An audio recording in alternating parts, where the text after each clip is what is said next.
से नहीं भटकेगा।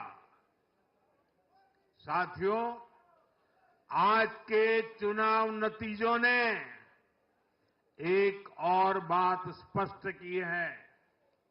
कांग्रेस आज पूरी तरह परजीवी पार्टी बन गई है।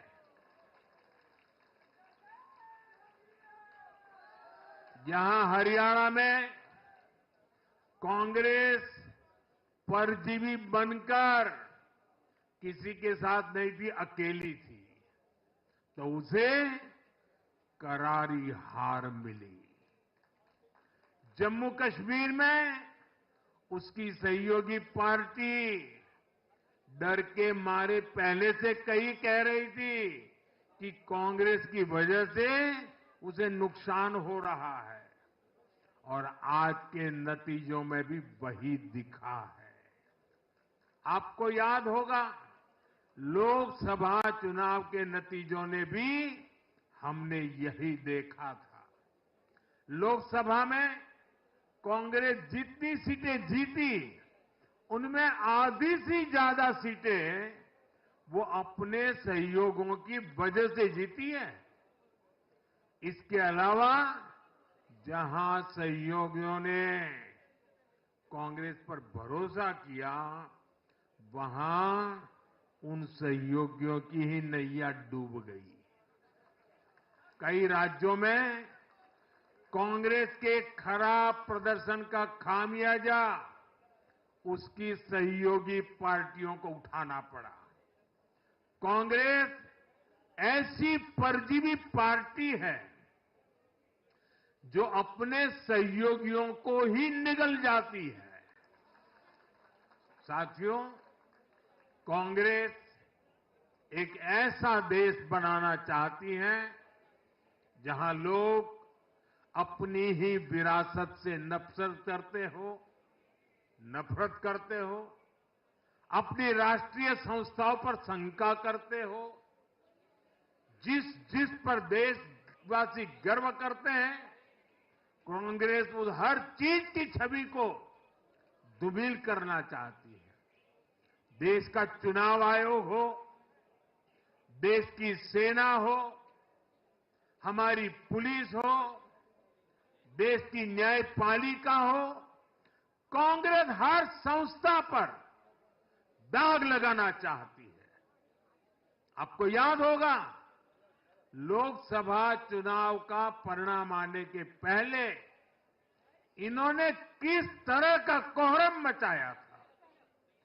चुनाव के दौरान भी ये लोग, इनको सहयोगी दल, इनके अर्बन नक्सल साथी कितनी बार कोर्ट गए, सुप्रीम कोर्ट तक गए, और किस लिए?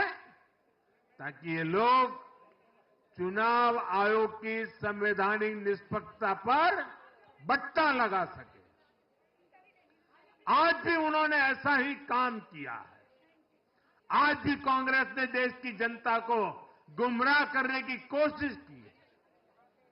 कांग्रेस हर बार यही कोशिश करती है कि हमारी संस्थाओं की निष्पक्षता पर सवाल उठाए, उसकी प्रतिष्ठा पर आघात करे। कांग्रेस की यही आदत रही है।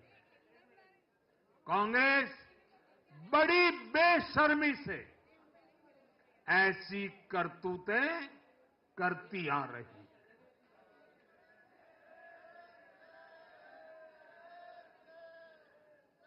साथियों, जम्मू कश्मीर में इस बार हुआ चुनाव कई मायनों में ऐतिहासिक रहा है। वहां भारत का संविधान पूरी तरह से लागू होने के बाद ये पहला चुनाव था। आजादी के 7 दशक बाद भी अनेक लोगों को वोट डालने का हक नहीं था। उन्होंने भी पहली बार इस चुनाव में अपना वोट डाला है। कुछ लोग कहते थे कि आर्टिकल 370 हटा तो कश्मीर जल जाएगा। लेकिन कश्मीर जला नहीं, कश्मीर और खूबसूरती से खिला है, खिलखिलाया है। जिस तरह लोगों ने बाहर आकर रिकॉर्ड नंबर में वोट डाले, वो हर हिंदुस्तानी के दिल को खुश करने वाला है। हमारा जम्मू कश्मीर कर्फ्यू और अलगाववाद के कालखंड से बाहर निकल रहा है।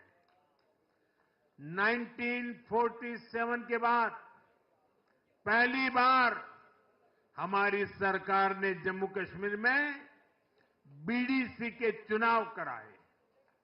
आज पहली बार प्रशासन के हर स्तर पर, फिर चाहे वो विधायक हो, बीडीसी हो, डीडीसी हो, हर स्तर पर अब जनता द्वारा चुने हुए प्रतिनिधि काम करेंगे।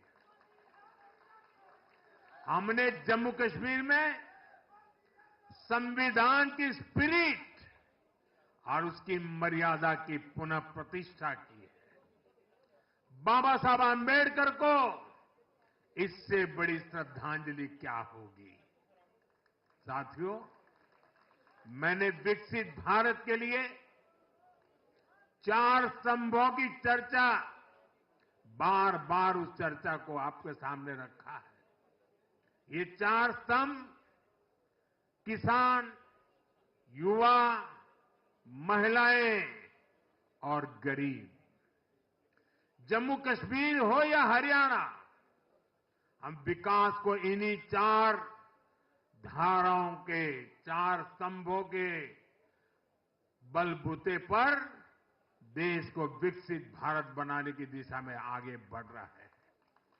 इनको सशक्त करना ही भाजपा की प्राथमिकता है। हरियाणा के गरीब तो पिछले 10 साल से डबल इंजन की सरकार का काम देख रहे हैं। मुफ्त इलाज की सुविधा से लेकर नल से जल और पक्के घर तक हरियाणा के गरीब परिवारों को अनेक सुविधाएं मिली है। अब हरियाणा की भाजपा सरकार गरीब कल्याण के काम को और अधिक गति देगी।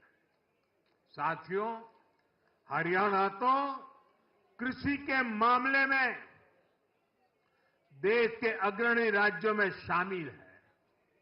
हरियाणा की इस ताकत को भाजपा और मजबूती देने वाली है। हमारा लक्ष्य एकदम साफ है। भाजपा सरकार हरियाणा के